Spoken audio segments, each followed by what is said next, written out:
Oh my God, do you have allergies too? I know, it's crazy. My nose is running all over the place. I'm coughing and I'm sneezing here and there for no reason whatsoever. What's going on? There's pollen all over the place. Okay, that's enough.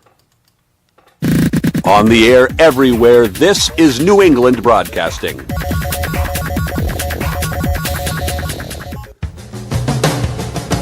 Good morning, good afternoon, good evening, good night. It's the Ron Van Dam Show. Really? Hold on tight, things can get a bit weird, if you like that sort of thing.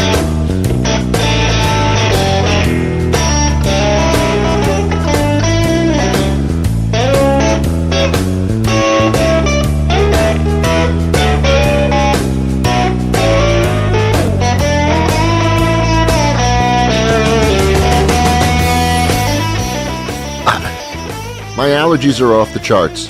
I've never had allergy problems throughout my life. Now I've got them, and I think I have allergies from other people. I think I'm allergic to other people. It's the only explanation. I don't think it's the pollen. I think it's human beings. As soon as I get close to another human being or within 10 feet of them, I start sneezing. I'm allergic to people. Not so bad when you think about it.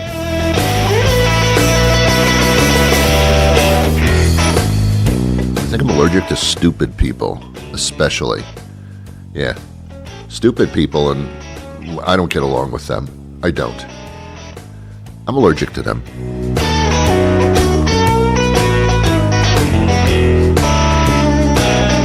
I think I'm also allergic to whiny, bratty little children. I think I'm allergic to them too, because when I'm around them, I start sneezing and coughing and get all frustrated, and I feel like pulling my hair out, what's left of it. Yeah, I'm allergic to little whiny brats.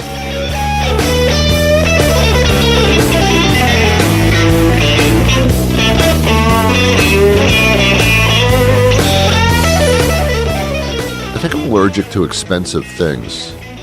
I went into a store. I wanted to buy a little jacket, and it was like over $100 for a jacket, a piece of material with a couple of arms coming out of it. I mean, it was like over $100, and I started sneezing. I'm allergic to expensive jackets, I guess.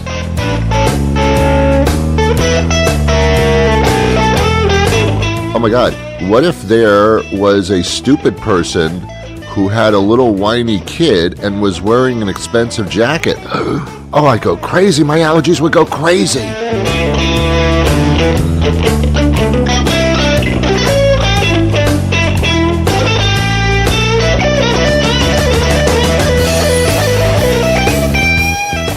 I guess I just have to learn to live with things. That's my problem. I gotta learn to live with it. When people say, Ron, why don't you just go with the flow? No, that's a tsunami. You don't go with the flow. No.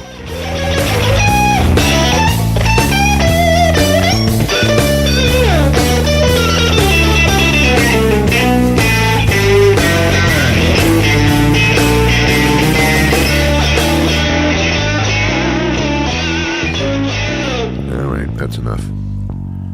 Boom, boom, boom. Let me just take a second. Well, it's going to take more than a second, obviously. You like when people say that, let me just take a second of your time.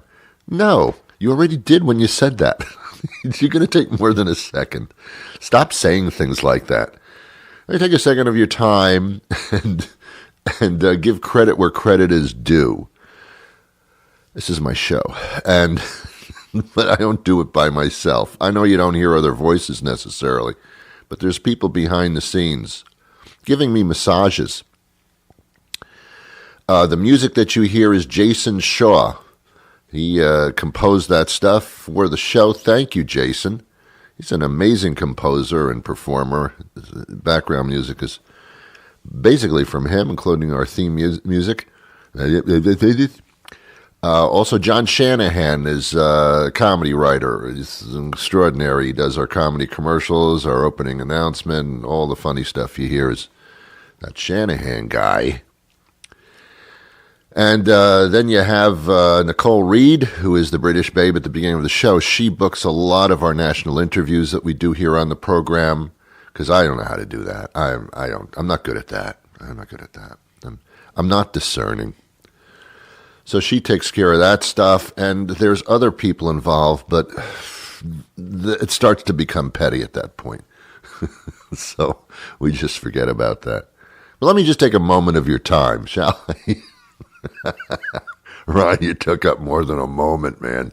You took up a lot of moments there. I know. People say weird stuff. I was watching a Dr. Phil a couple of days ago. I know, I have no life. I get it. You don't have to say it. It's embarrassing. Don't say that to my face. I know I have no life. Why would I be watching Dr. Phil? I'm aware.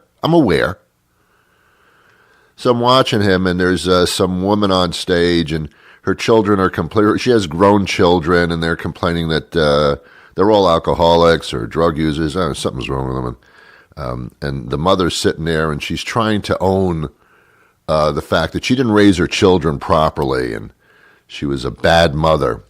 So she's sitting there. She's talking to Dr. Phil, and she has this conversation quirk that a lot of people have. And I find it so funny when I hear someone use this conversation quirk, because it's hilarious to me. What she does is she basically self-interviews. Yeah, she actually, in talking to you, she takes on the role of you as if you were asking her questions. Here's what she does. Here's an example of what she said. I don't think I raised my children properly, Dr. Phil. I wasn't fantastic. Was I a bad mother? No, I don't think I was bad. I think I just wasn't aware. Should I have done better? Yeah, of course I should have done better. I should have paid more attention to my children. Should I have realized that they had problems too? Of course I should have realized that. But I suppose I didn't. I wasn't the greatest mother. Am I trying to make up for that now? Yes, I am, because I want a closer relationship with my children. Do they deserve a closer relationship? Yes, of course they do. She was saying this all herself. She was a one-woman conversation. Do you know people like that who ask themselves questions in lieu of you not saying anything? Or even if you do say something, she doesn't need you. She's doing her own conversation. It's funny. It's just funny. It's entertaining. Oh. People have funny quirks. And I recognize all of them. That's the problem. I'm the guy who sits in the park on a nice day on a park bench by himself. And you're probably wondering, what's going on in that guy's head? Why is he just sitting there on the park bench by himself? Because he's watching you. Be silly. I love watching people go by. I know a lot of people like to do this too. You just sit on a bench and you watch life go by in front of you. It's very, very calming. Because you can say through the whole thing, at least I'm not them. Oh, look at that. At least I'm not her. It's a wonderful, freeing feeling. Watch other people go by with problems. It's fantastic.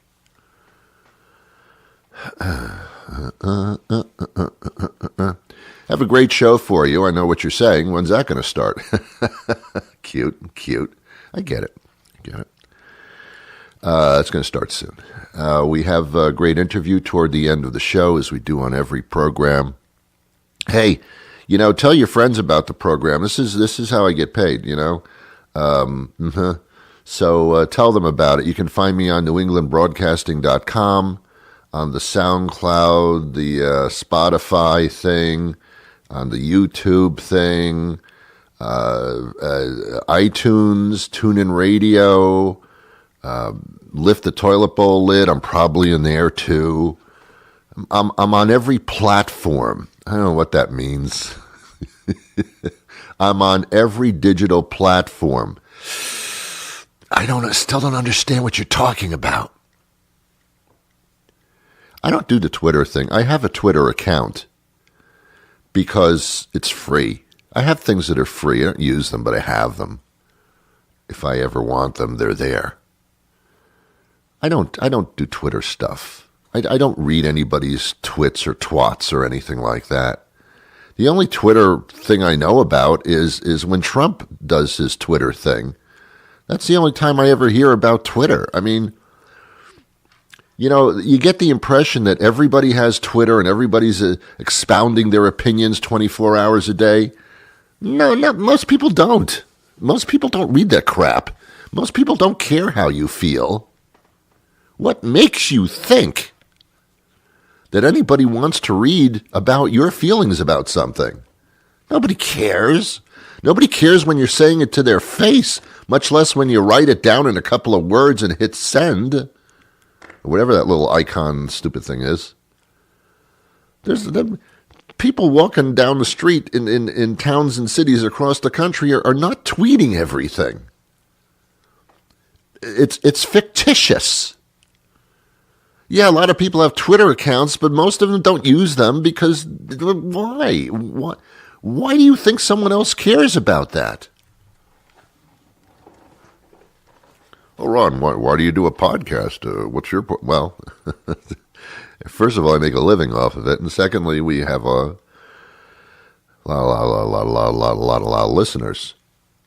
I think I told you this before. It's so funny, and I don't know why it is. And we get numbers here on the show as to how many people are listening on for any given show, any given episode.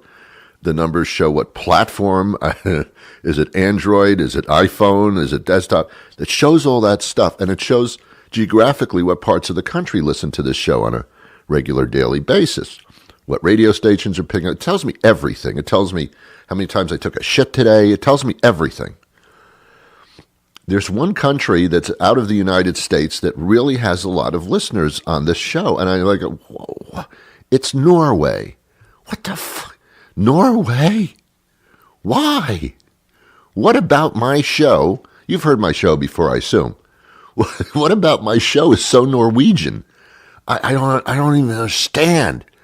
I did a bit about IKEA half a year ago. I don't even think that's Norwegian. I don't even know.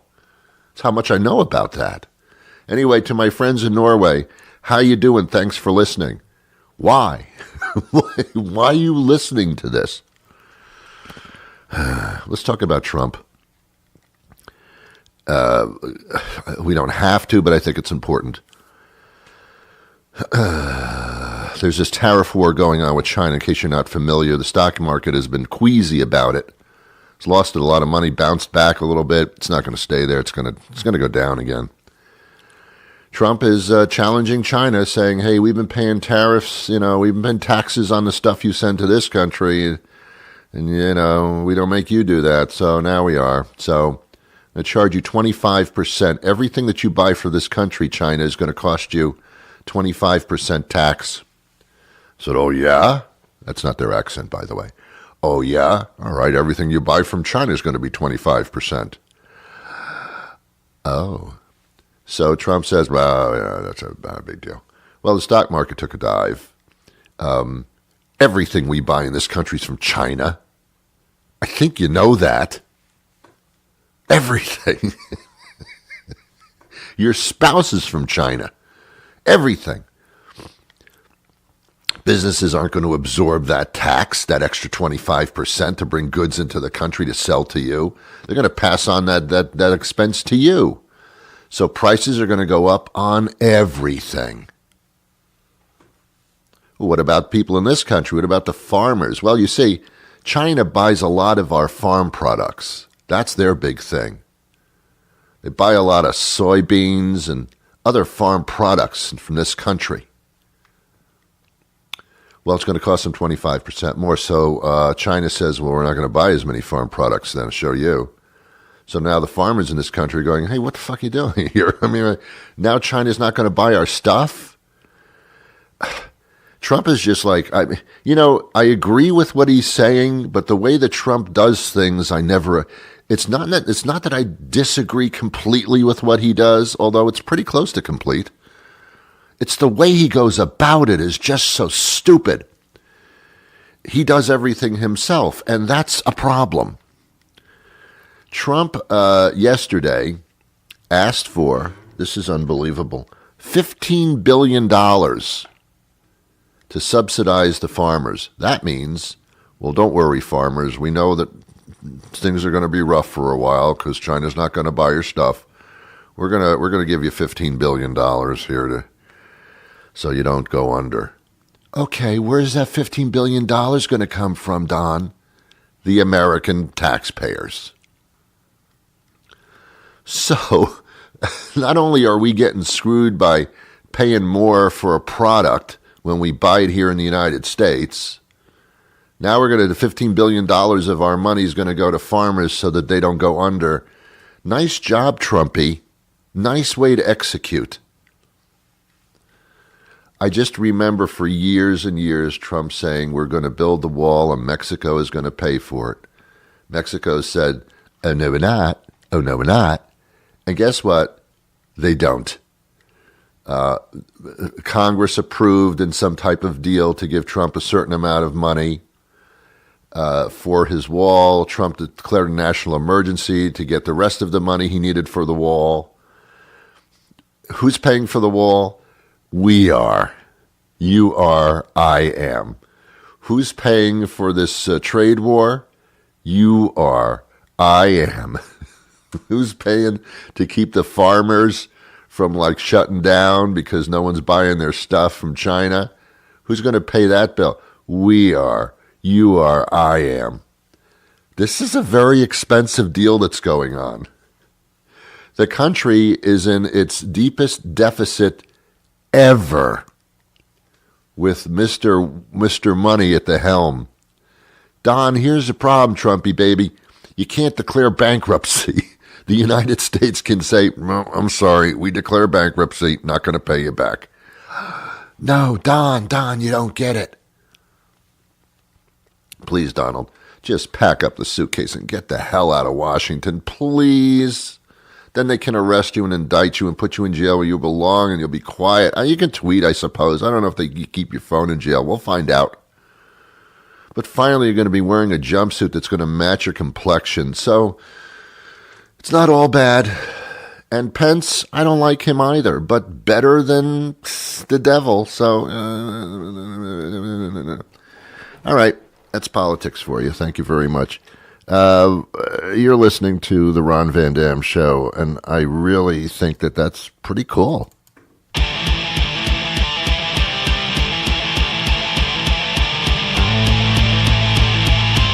We could play all the cool, exciting bumper music we want, and it won't change the fact that you're listening to a grumpy old man with a bug up his ass about just about everything. It's Ron Van Dam on New England Broadcasting. This kind of music gives him a screaming headache. That's why we play it.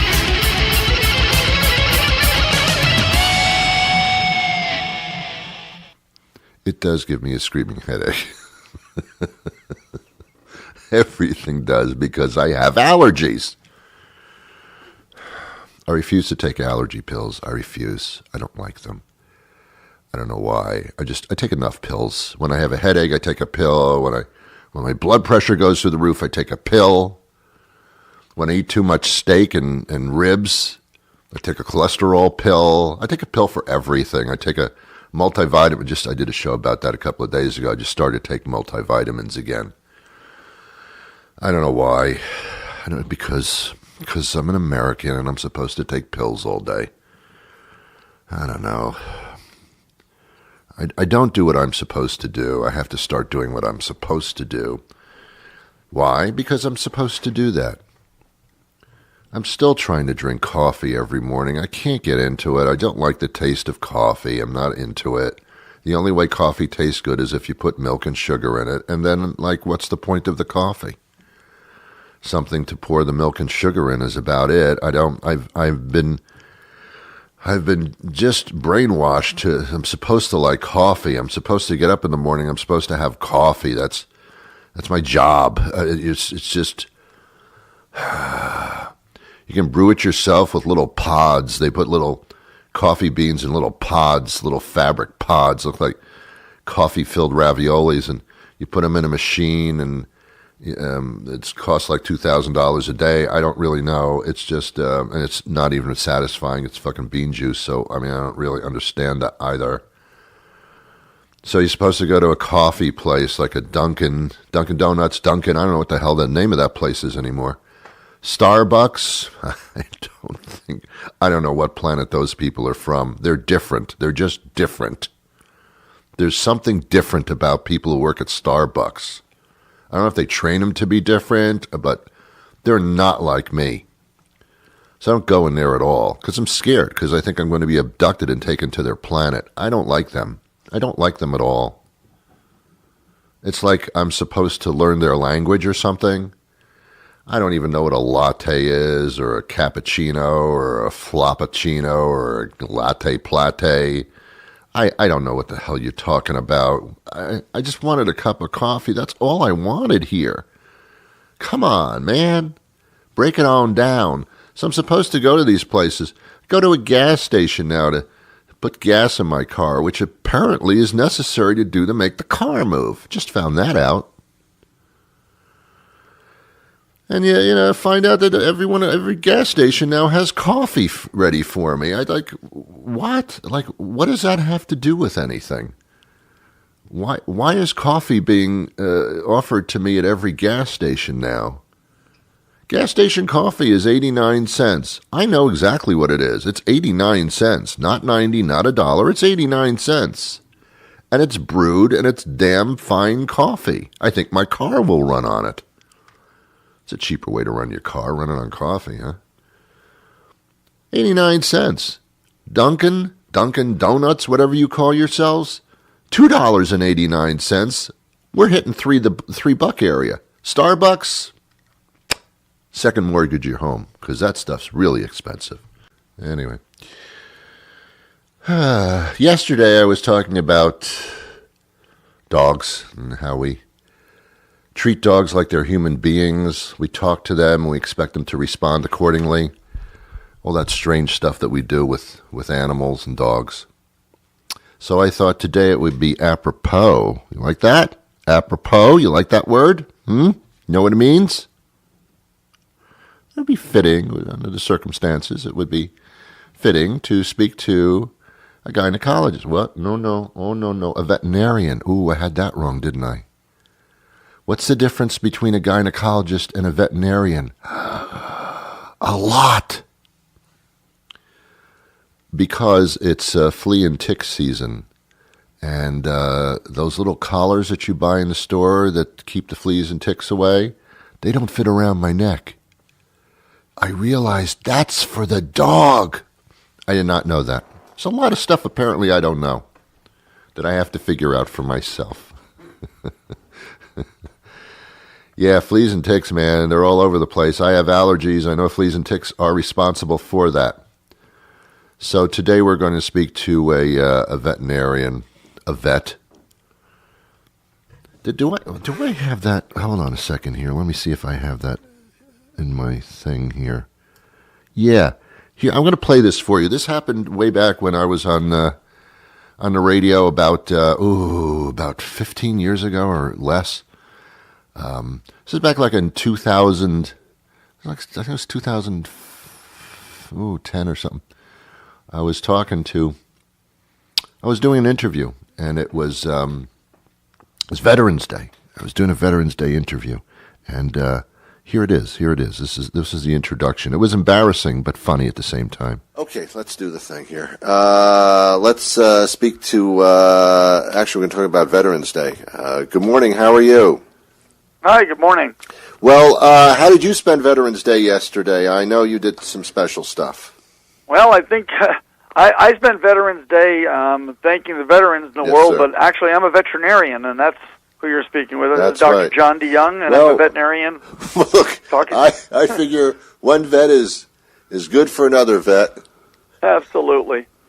But no, I'm here to talk to you about the 150th anniversary of the American Veterinary Medical Association, on which I serve on the executive board, and any questions you guys might have about the veterinary profession, veterinary care for your animals, etc.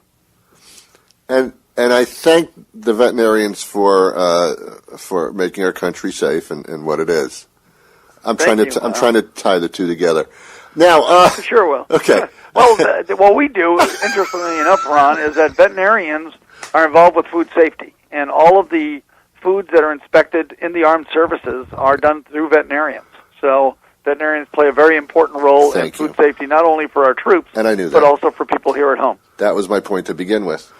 Okay. Absolutely. Now, all right, I wanted to ask about pet insurance and the cost of going to a vet. Oh, man, that was embarrassing. Back in those days, I had producers who would I didn't set up the interviews at all, and they would slip me notes to who I was talking to. And they had the guy's name, and after that said vet, and it was Veterans Day, and I figured, okay, this makes sense. Boy, was I wrong. Okay, we're going to actually talk to a veterinarian about flea and tick stuff for dogs, because that's really important, because you don't want that stuff crawling all over your animals. We'll be right back, and we'll do that right after this. Gentlemen, have you ever been in the mood for a nice knish or maybe bagel in the schmear, but you're also in the mood for some exotic dancing? You can't find those in the same place. Until now. I'm Moishi Kaufman, inviting you to come visit us at Moishi's Knish and Strippers, the area's first genuine kosher deli and titty bar. Come in and rock out with your locks out and check out our dancers. These girls are so nice you'll plots, and they're all certified kosher. Maybe not the kind of girl you bring home to mother, but once you see Delia fold a dollar bill without using her hands, you won't care what Mom thinks. Look, Bubby, you're in a strip club. That alone is enough to kill her, so live a little. Every Thursday, don't miss our buns and brisket buffet from noon to 6. Moishi's Knish and Strippers is closed on the Sabbath. Hey, we might be a little unorthodox, but we're not heathens. Hi, Ron. How you doing? Good, thanks. How are you? Great. Dr. Ruth MacPete joins us. She is the pet vet. Need I say more?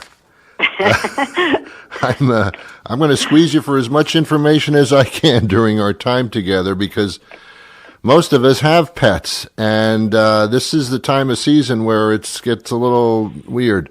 I love the spring and all that, but it does bring on a new set of problems, I think. As far as dogs, yes. Yeah, it's awful. Definitely. Well, it's just that, as the weather warms across the country, people and their dogs are spending more time outside, and so they're exposed to more creepy critters that can be out there. And, most people know already about fleas and mosquitoes and how to protect their pet, but one of the things that people often don't think about are ticks. Yeah. And these guys are more than just creepy. They can carry a number of different diseases. Mm-hmm. The most common is Lyme disease, and so it's really important. I want to make sure everybody knows about ticks and how they can protect their dogs from Lyme disease. Yeah. Now, if your dog gets ticks, can you get ticks from your dog? People can get ticks as well, but usually they're picking up the tick themselves. Yeah. So if you're out on a hike or you're outside, just like your dog, you can come across a tick. That's the most common way that people get them, that they pick them up just like the dog does. All right, because my dog sleeps in my bed, I don't know if you knew that or not, but so it grows some great concern on my part. I hear about deer ticks, and what if someone says, well, I don't have any deers around my yard? Well, that's a great question. Lyme disease is actually caused by a bacteria that is spread by ticks. Mm-hmm. It's spread by a tick called Ixodes scapularis, and also more commonly known as the deer tick. And the main host is the deer, obviously, but ticks can be found on a number of different animals, so mice, lizards, lots of different things, but obviously the main host is the deer. And deer are found all across the country, and the incidence of Lyme disease is increasing. Tick populations are increasing. So I would definitely recommend that people, just because you think you don't have ticks, that people really look at the CDC's website, look at caninetickcontrol.com's website, and get some more information, because you would be surprised. We're seeing ticks in suburban backyards, in dog parks, and places you wouldn't think they'd be. Yeah. Are ticks just like a certain time of the year? Like it's rained a lot in the Northeast, and there's been storms in the Midwest and such. So you'd figure, do they feast off of moisture? Are they always there? What's the deal with that? Ticks can be a year-round problem. They are out anytime it's above freezing. So if the weather's above freezing, they're out and they're looking for a blood meal. Oh boy! So you do need to be careful. The rain, that's a great question. The rain definitely makes ticks happy, because the rain has obviously increased vegetation and plants all across the country. So that gives them more hiding spaces, and so it is a factor as to why we're probably seeing more ticks, as well as the fact that the deer population has increased. Okay, so there are more ticks than usual. It seems like everything on this planet's getting a little more intense these days. Yeah, but I don't want to get political about this. But anyway, so what do I do? How do I prevent my dog from getting ticks? Well, the best thing that people can do to prevent their dog from getting ticks is I recommend that they make sure they have their dogs on a safe and effective tick control product, something like NexGard. NexGard kills fleas and ticks fast, and it's also the only FDA-approved product that prevents Lyme infections by killing the deer tick before Lyme infections can be transmitted. Okay, I didn't know that. All right. What about checking your dog for fleas? Is it a good idea to check them every evening, or do you? I mean, it's not something you noticed in their personality or anything. I mean, what do you do? No, that's a great question. In addition to having your pet on a tick control product, I recommend daily checks. And the daily checks are really to look to see if they have picked up any ticks when they've been outside. Yeah. Because one thing that a lot of people don't realize is they think that their pet is only going to be exposed to ticks if they go on a hike or they venture into the woods. But like I said, we're finding that ticks are popping up in dog parks, suburban neighborhoods. So you do want to check your pet every night, definitely if they come in from a hike or a walk or they've been outside. And if you see a tick, you want to make sure to get it off right away. Yeah. Now, this is about the point where we would show pictures of what ticks look like, but this is radio, so we can't. So where would we go to see like what they look like so we can remove them? There is a great website, caninetickcontrol.com, and that will give you information about how to prevent ticks from getting on your dogs and how to prevent Lyme disease in dogs. CDC also has information and pictures of ticks, and then some great information about how to remove ticks, because a lot of people don't know how to do that. Yeah, just because you're moving from the dog, it doesn't mean that they're dead, right, necessarily. Well, if you remove them, that's good. You do want to make sure you kill them, but the big thing, and dispose of them properly. But the big thing is that a lot of times people don't realize that you can't just pull them out you'll hear lots of different myths and lots of different things that people think about how to get a tick out if it's embedded in a dog or a person. But there's a safe way and a proper way to remove a tick, and there's a lot of other ways. Again, the CDC website has ways to properly remove a tick from a person or a dog, and I would highly recommend people look at that. And then there's obviously tick keys and different products you can get to help you take the tick out safely. All right. So again, give me the CDC website in this regard, and also a place where I can get good tick prevention. So caninetickcontrol.com is a great website for pet parents, dog parents that want to learn more about how to protect their dogs from ticks. Okay. And prevention so that my dog doesn't get the ticks. What kind of things can they wear, or applications? Yeah. again, most important thing is to have your dog on a safe and effective tick control product like NexGard, checking them daily. You can talk to your veterinarian also about a vaccine if you're in a Lyme endemic area. There is a vaccine available for Lyme disease. Really depends on the area you're at. And again, I always recommend people speak to their veterinarian to find out what they recommend for their particular pet. Well, you answered my questions, and it's certainly something that if you have a dog, and most of us do, you got to do something about this. You got to be aware. Dr. Ruth MacPete, thank you so much for spending the time today and giving us that information. She is indeed the pet vet. Can we follow you anywhere? I mean, that sounded bad. Yeah. That sounded a little stalkish, didn't it? Yeah, no stalking, but yeah, you can. I have a website, drruthpetvet.com, and it has all my social media links. And thank you, Ron, so much for talking to people about this important topic and keeping pet parents informed. Good to talk to you. Take care. Thanks. Bye-bye. Well, that'll do it for me today. I'll be back again tomorrow with a brand new show. I know. It's crazy, isn't it? So until then, I wish you peace.